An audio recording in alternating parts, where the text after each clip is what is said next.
until we met. Okay, I wasn't sure if you were. Yeah. Hi, everyone. Welcome to Triton Gaming Expo 2022.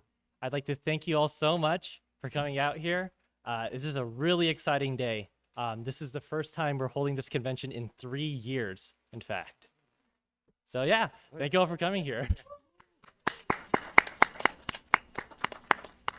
Today we have some industry experts from the gaming organization Cloud9.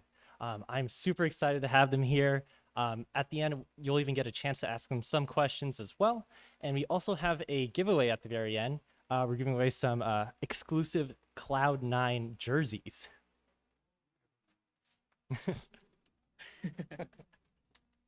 We have a medium and a large, so whoever wins first gets their pick. All right. And I'd also like to thank everyone who's tuning in to the stream right now on twitch.tv/Triton Gaming. I really appreciate it. And without further ado, I think we'll get into the panel. So I'd like to start off by with some introductions. My name is Jordan Nishi. I'm the Vice President of Triton Gaming. And this is my co-host, Alex. He is a Human Resources Director here at Triton Gaming. And as for the Cloud9 panelists that we have here today, if you guys could give your name, your pronouns, your current position, and your favorite video game, that would be great. So let's start off close to me, and we'll go down. All right. Hi, my name's Elliot Shin. My pronouns are he and him. I am the creative director for merchandise at Cloud9, so I do a lot of the hands-on design for anything we sell, like t-shirts, keycaps, body pillows, that kind of stuff. And, additionally, I kind of try to strategize in terms of thinking about what are products that our fans would like, and just try to, spread the love. Let's see. Sorry. And then my favorite video game is probably Final Fantasy 14. I've been playing it nonstop since it came out. Pretty sure it's qualifies as an addiction at this point, but it makes me happy. Yeah.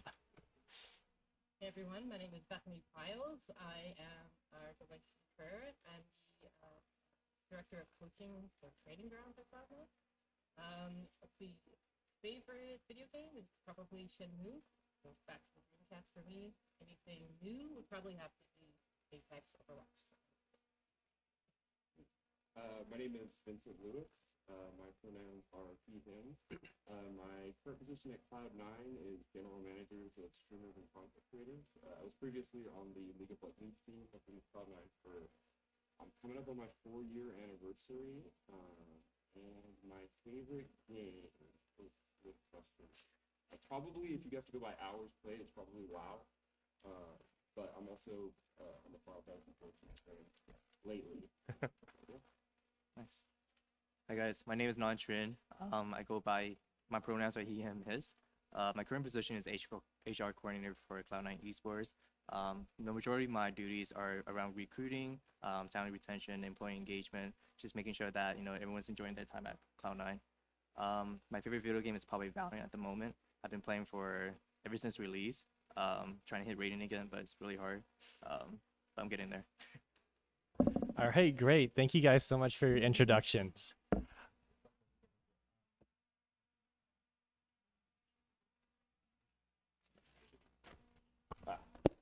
Test. Okay, there We're good. Okay, Sick. that sounds a bit better. maybe Oh, yeah. just the people on the. Oh, yeah. Yeah, sure. I'm Bethany Piles. Pronouns are she, her, and I am the director of coaching for Training Grounds. I manage all 100+ remote virtual coaches that we have working with our youth and adult training groups.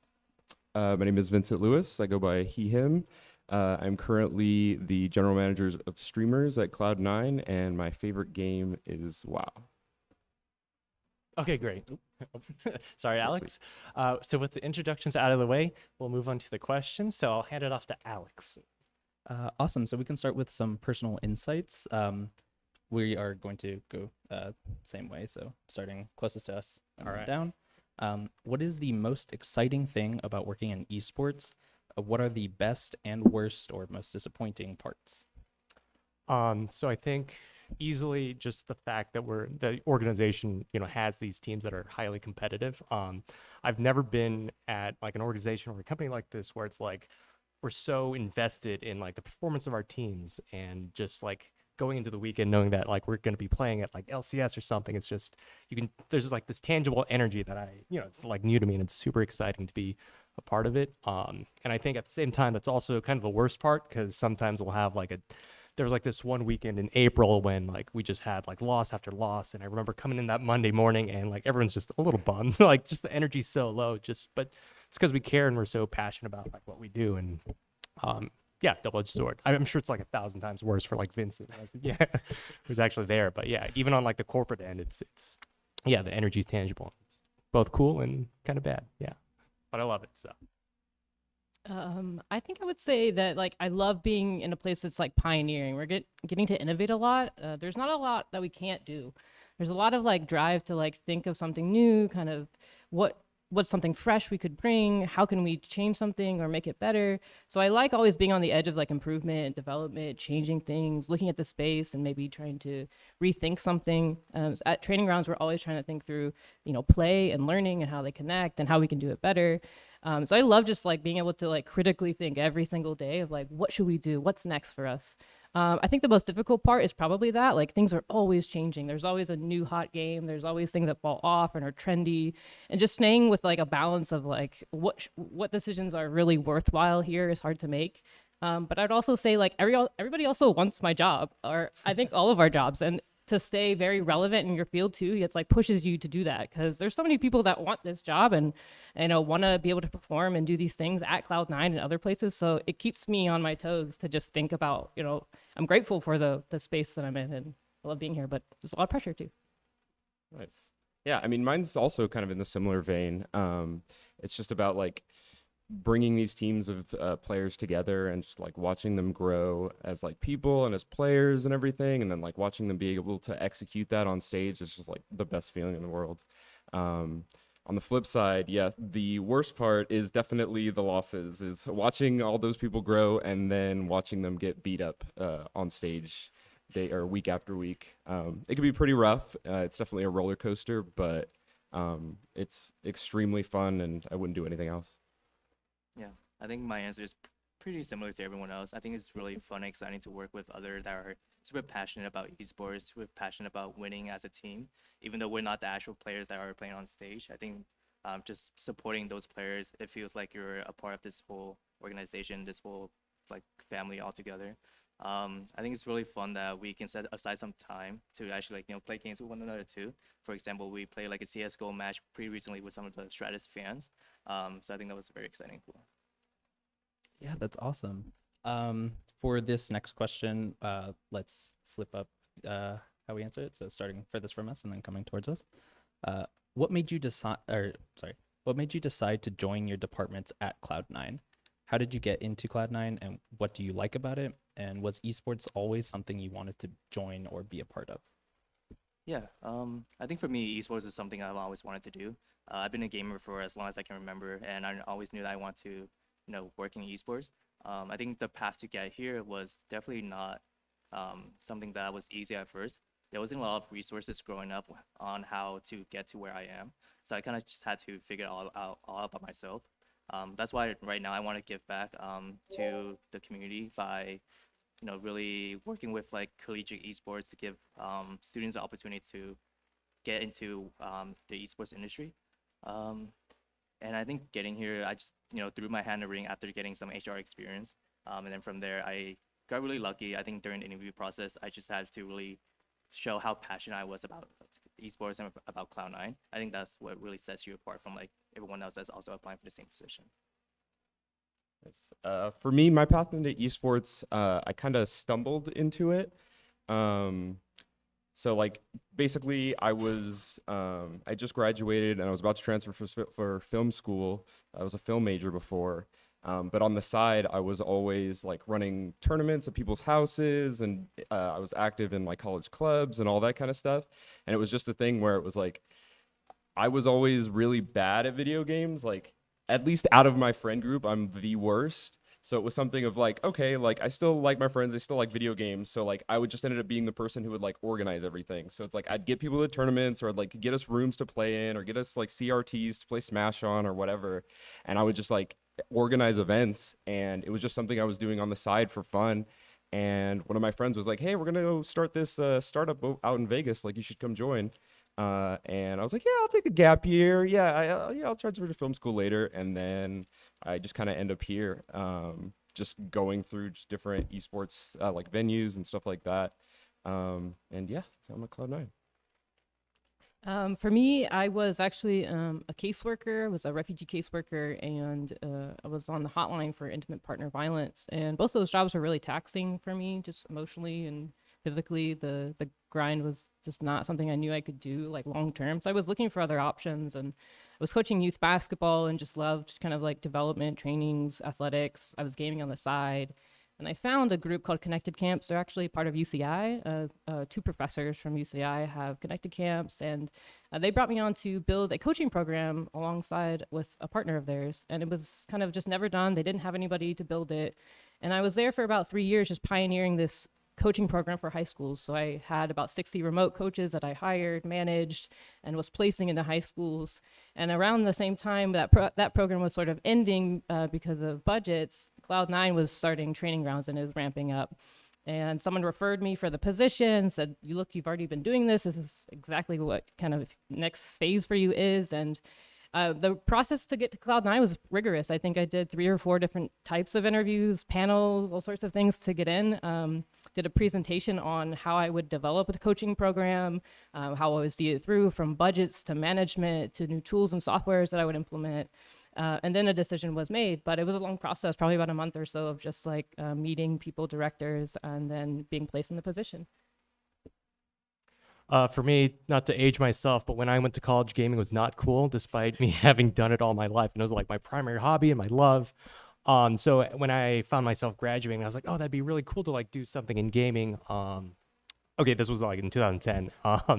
And I used to watch a lot of like professional StarCraft games, just 'cause that was like my thing. But you know, all those big tournaments were like always in Korea, and I just didn't have the drive or initiative to be like, oh, like how do I kind of like get into this industry? So I ended up just kind of pursuing one of my other passions, which was snowboarding. So I became like a apparel designer for the action sports industry, and then fast forward like a few years later, I saw that Cloud9 was looking to really do some more like custom apparel and merchandise, and I was like, oh wow, it's crazy how esports has come in this last few years. And I'm just like looking it up. Like I'm super new to like the new scene, but it's nuts how big it's gotten since I was into gaming back in the day. It's been really cool seeing how much it's grown, and I'm really excited to like be a part of it and put my footprint on it. Yeah. Yeah, I 100% agree. It's insane how much gaming has proliferated in recent years. Yeah. And off of that, I think a lot of people, there's a misunderstanding that getting into the esports industry is all about just fun and glamour, but obviously there is sort of a merit to having an esports job, right? It is a real job. Like there's a lot that you guys do. And I'd also like to know more about that. So I'd like to know, like, what is the day-to-day life for you guys on the job? And we can start with Elliot.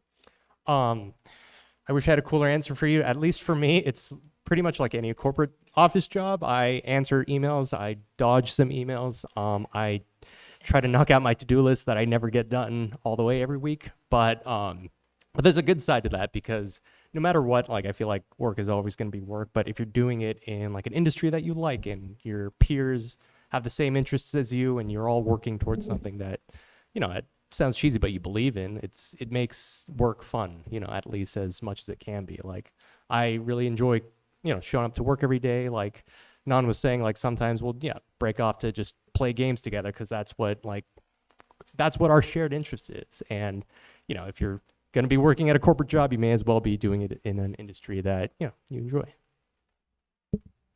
Yeah, my day-to-day it's obviously all virtual. I'm working from home, using a lot of platforms like Slack and Google Drive and Discord for messaging, just messages all over. So I'm managing about 100 people, and it's just a lot of questions, a lot of making sure they feel comfortable in their roles, bringing on a lot of new people currently. So my job is hiring them, interviewing them, bringing them on, making sure they've got all their paperwork done, all of that stuff, especially with Non.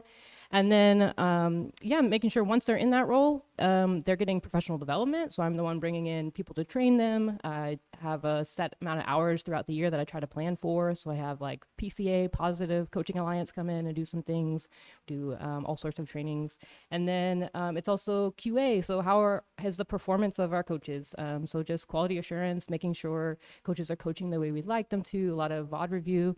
And then we have some club time too, where they get to just have community within themselves. So I'm coordinating that kind of stuff. But it's anything that's like coach facing for us.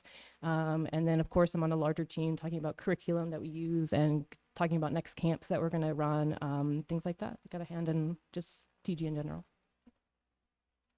Coming from the team side, our days are extremely structured. We wake up at 9 for a staff meeting. So that's like a staff meeting with all the coaches just to kind of go over what we're going to like cover in the day and talk about any issues within the team. Then we do our team workout with the rest of the team, into breakfast, into our pre-scrim meeting. That's the pre-scrim meeting with the full team, into scrims. And then usually during scrims, I'm usually just there to kind of like make sure everything's going smoothly. But during that time, that's usually where I end up taking my meetings and answering my emails and doing all the fun administrative stuff that it takes to make sure that the team runs properly. And then after scrims, depending on the day, we usually have like evening activities. So like some days we'll have content, some days we'll have our physical therapists come in and do like evaluations and stuff. Some days we'll just have like VOD reviews and stuff like that. But yeah, it's all pretty structured. It's all stuff that we have set up for the league team. Giving them that structure, I think, helps a lot when it comes to like refining their mentality in terms of like professionalism in gaming and that kind of stuff. And yeah, that's pretty much how my day goes. So from an HR perspective, for me, the day-to-day task really varies depending on the type of project I'm working on. But as a whole, I think the HR department at Cloud9 is still relatively new. So I'm working a lot with the HR director to really build out these sort of like policies, employee engagement events, things like that in order to really help us have Cloud9 become more structured. One of the projects I'm working on right now is really developing an internship program for Cloud9, where we can really bring on these interns and give them the full like employee experience. So not just like an additional help, but someone that can really be there and feel what it's like to actually work at Cloud9. So I'm working with hiring managers like Elliot, for example. We brought on a new apparel and design graphic intern recently. So we're working to plan out like the onboarding process to get them as involved as possible. So that's one of the exciting projects I'm working on at the moment. Yeah, if anyone is out there looking for an internship, just look out for the Cloud9 one. But yeah, that's super interesting. Thank you for sharing that. Something else that I'd really like to know is, what is something that Cloud9 is doing that you all are excited for?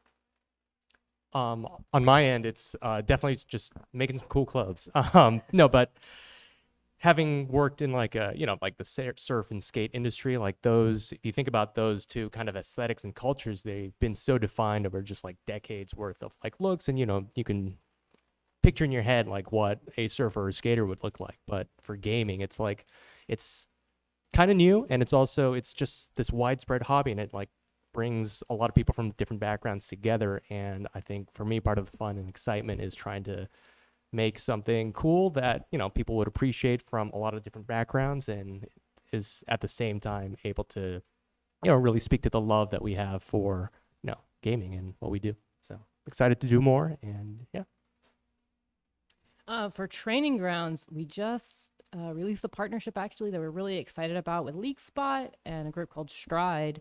And we've been thinking about, equity and just like making sure students that aren't able to pay for things like coaching or have all the resources to get maybe in a club at their school, how we can get them access to our coaches. And we found a free way for them. So this summer, we're going to run free camps with all our C9TG coaches. And it's open to about 5,000 youth ages 13 to 18, and it's all free for them. They just sign up through LeagueSpot and they get our coaching. And we're just excited to just share more like who we are and what our coaches can do. And they'll be facilitating games with Fortnite and Smash and Rocket League and League of Legends and all sorts of games. And we're right now prepping for that. It's going to kick off in June. So we're just really excited that we were able to land a partnership that was willing to do this as a kind of a community push and just help us spread training grounds to more kids. Awesome. From the team side, I mean, I'm excited that we just picked up this CS:GO team. They didn't do too great in Antwerp, but we got DreamHack coming up. Excited about that. We have some other teams for other games that we're looking to scout right now. Some new content creators and streamers in different markets that we haven't really approached before. I mean, I'm really excited coming into the streamer GM role. It's something that we really haven't had as much as Cloud9. We've always been a very teams focused and like players focused org. So coming into this position, I'm given a lot of freedom to kind of do what I want as far as like building out our streaming and content creation platforms. And I'm really excited to do cool things with them. I'm really excited to get back out to events. I think with like COVID, I kind of forgot that how much I loved like conventions and events and different competitions and stuff. But over the past month in April, like going back to LCS finals and Summit with Mango and all that kind of stuff, like having people in person and getting to meet fans is super awesome. And I am super excited to continue to do that. Nice. I think from my standpoint, what I'm really excited about is getting to partner with more collegiate esports programs. For example, I reached out to UCSD Esports and they were able to connect us with TGEX or for training gaming, and that's why we are here today. I think just doing more sort of these events where we can get back to the community to show them what Cloud9 is doing, talk to them about what esports is like, about the different roles and opportunities in esports. I think just really giving back to the community is something I'm super passionate about, and I'm really glad that Cloud9 is on that strive to do so. Yeah, we really appreciate you reaching out to us and being able to provide this amazing opportunity for everybody here and on stream. That's it for the general questions. Now we want to get into more individual questions. So starting with Non, what's it like being in HR in the gaming industry? Is there a difference between HR in esports and HR in other industries, even if it's just a vibe? Yeah, I think HR in esports is still relatively new. I think a lot of orgs don't really have a structured HR system in place. I think that is super important because when I think of esports, I think that it's not about the products or the services that esports orgs provide. I think it's more about the people, whether that be like the staff behind the scene or the actual pro players. I think HR is super important in order to set up a system where we can motivate these players to perform better, help out with employee retention, employee engagement, recruiting strategies. So I think having that sort of structure in HR is super important. And in terms of like the differences, I think since HR is so new in esports and the esports industry is always growing, it's growing so rapidly. I think of working in HR as like working in a startup environment where it's always it's super fast paced. No typical day is the same as a previous day. So you need someone to work in that sort of like really fast environment, someone that can really thrive off of that. So I think that's like the main difference between the two. Yeah, so definitely a difference is felt. Moving on to Vincent, what's the most difficult aspect of being a general manager for an esports team, like managing actual people? The hardest part, I mean, there are a lot of hard parts, there's conflict within the team, things like that. But I think personally, the hardest thing for me is growing to attach to my players. I think that like building relationships with your players is super important. Like I've always come from a space where I feel like building kind of a like relationship of mutual trust is like super important. So that way that the player knows like if you come to something or you come to them with something, like they know like, oh, like this is something super important and something that like my manager has fought for. And then like on the flip side, like I make sure that like their time is respected and like we get everything through and all that kind of stuff. So I tend to get really close to my players and see them as like friends as well. But it's also something that you have to like slightly detach yourself from because obviously roster changes happening and when there are difficulties in the team, like you have to put that aside and be like, okay, like this is not working. Like we need to find something else. So it's really rough. I still love all my former players, like especially we have Jensen back now, but when Jensen wasn't on the team, anytime I would run into him, it was always like, oh, I miss you, buddy. But now he's back, so that's all great. But I have a ton of players all around that are my good friends now, on and off the team. So something to keep in mind. Okay, great. Now I would like to ask Bethany a question. So I'd like to know, how do you manage the coaches of different games, and are there any differences across games? Any different managing styles?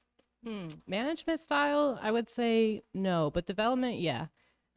Although we have a lot more coaches now that are skilled in multiple games, and we've been recruiting on purpose for that. As you know, we've noticed games get really trendy or not, and sometimes our customers change as well. So it's actually a lot more helpful if somebody is great at League of Legends, but also could coach youth in Rocket League. And so we try to get folks that now have a little bit more transferable skills instead of locked into one or the other.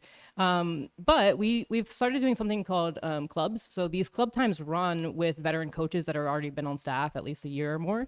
And what they're doing is sort of like coach to coach development throughout these weeks. So there's a Valorant club for all the Valorant coaches to get together, share tips, and then get to play a little bit together, but also discuss like, maybe I'm stuck on this lesson and I'm trying to make this fresh. What are you guys doing? Maybe talk about a new patch that's come out. So we do that for every game, and that's something that's been kind of like an internal just development PD of its own, as they just kind of share their expertise. But the management side is the same. The expectations for every coach is the same. The way I run things, the policies are all the same. So we have large group meeting times too, where everybody gets together. But in general, I treat all of the coaches the same, and then their development is more game specific. Wow. Yeah, very interesting. And this is a question for Elliot. I'd like to know, what was the translation like going from non-gaming apparel to gaming apparel? It's a lot of uncharted waters, but in kind of an exciting way, because again, like, my background being from like surf and skate, those are so established, and it's like there's a lot of more like technical details that go into, say, like making a professional surfer's pair of shorts, whereas for gaming, it's like all of that is handled in your peripherals. Like, I'm sure many of you, your preferred gaming outfit is just like sweats and a hoodie. At least it is for me.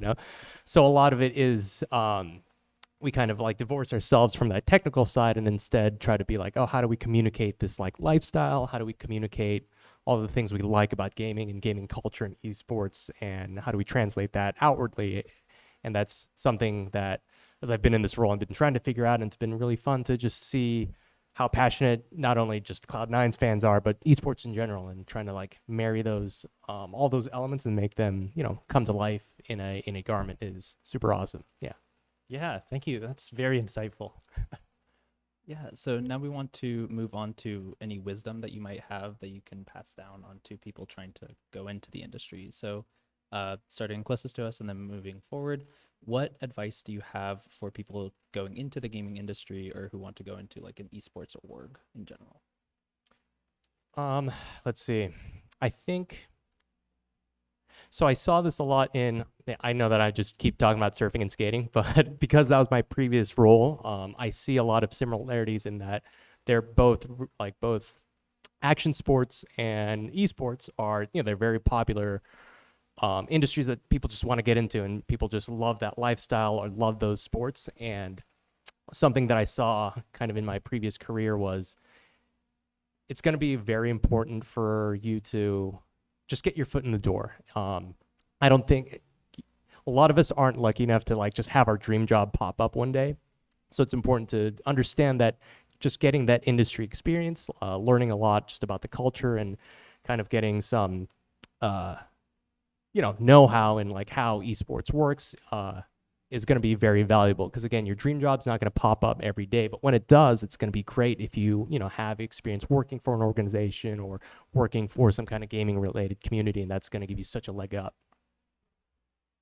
Yeah, I mean, being good at a game is just like, it's just not enough. So have other skills, which means maybe like go mentor, go tutor, get involved on your campus. All of that stuff just proves to an employer eventually that you're motivated, you've tried this on your own, you've dabbled in it, you're interested in learning more. So even if your entry, you don't have any official experience, it shows that you've like tried. Maybe you've done a Smash thing just with your friends. That proves a lot more than just like, I play Smash all the time. That's not enough. You need to have something where you've kind of pushed yourself, pushed others to prove that you can do it in a more corporate setting.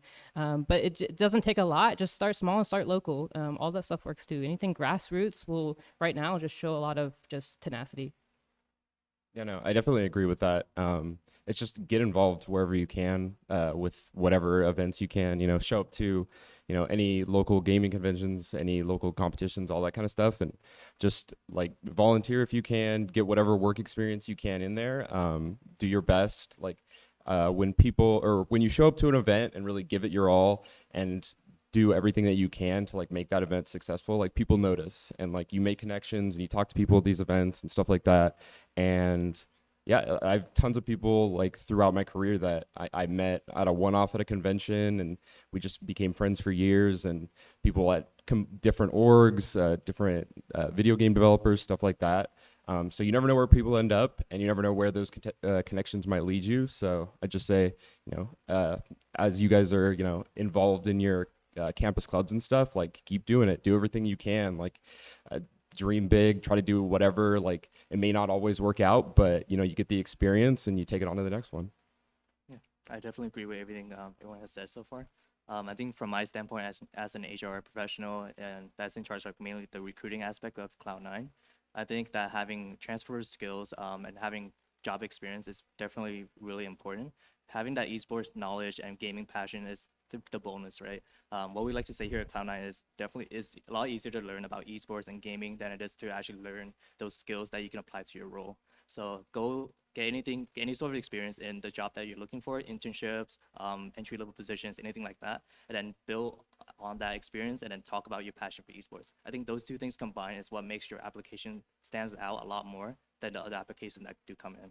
And of course, going to like any sort of these events, meeting with like the people that are at the company that you want to apply at, just making that networking opportunities, making that connections. And then once you apply, they see your name, they have that mental connection. It's like, hey, this person showed interest, this person really cares about this job in this industry, and you really do stand out from apart from like the other hundreds of applicants out there.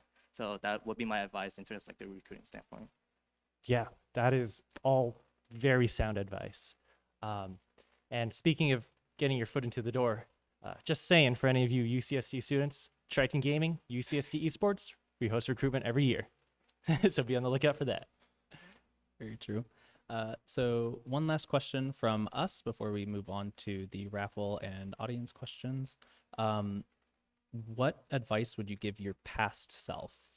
It can be about anything. Just what would you tell your past self, maybe as you were getting into college or something like that? We can start with furthest from us and then go to Yeah, I think one piece of advice I would give myself in the past is to open up more, just be a little bit more social. I think when I was during my college years, I didn't really put myself out there as much. I was still interested in esports, but I never went to like the esports program at my college. Right, I went to UCLA. I didn't do anything involving UCLA esports, which I think that really set me behind because like we were mentioning earlier, I think getting involved with the community, really put yourself out there, just getting more experience in that sense.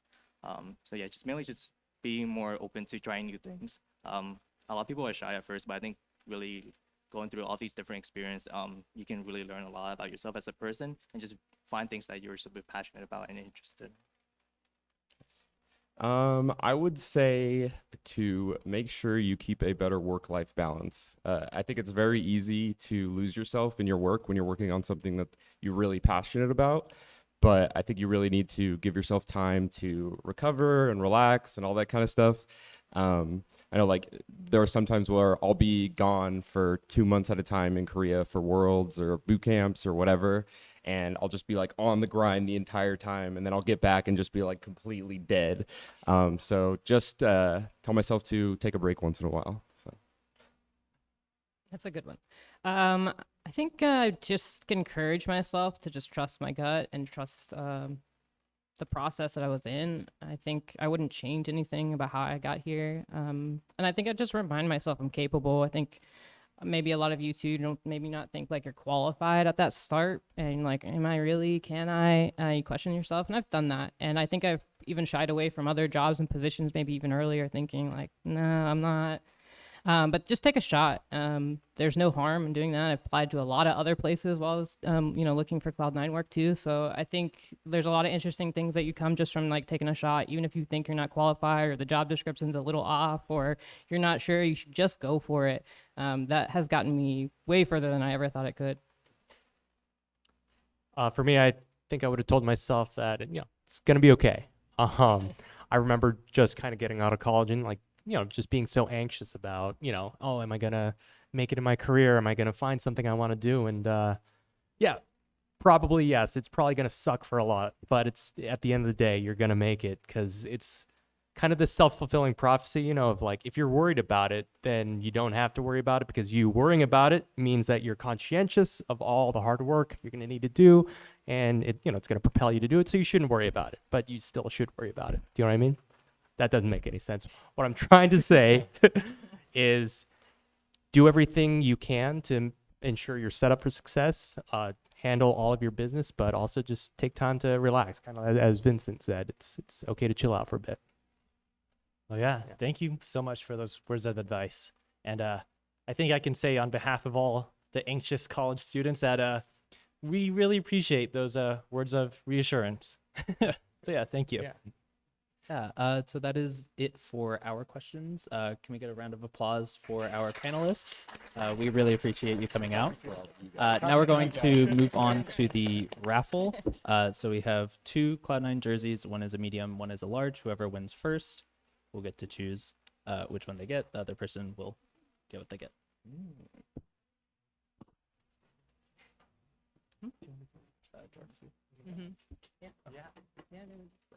Okay. So I'm going to grab a random ticket. And if your number gets called, you get a free Cloud9 jersey. All right. Can I get a drum roll, please? All right. The lucky winner is number 252191. Hey. Oh, nice. Come on up here and grab your jersey. Do you want the medium or the large? Okay. Right here. Oh, thanks. Oh yeah, sorry. We can throw it to you too. If you want. Okay. Second giveaway. The number is 252225. Anyone here have that number? 252225? Okay. Well. Hopefully on the next one. All right. You got it? Oh. All right. I'm going to do a redraw. Let's see. The next number is 252247. Yay. Oh, no. Okay.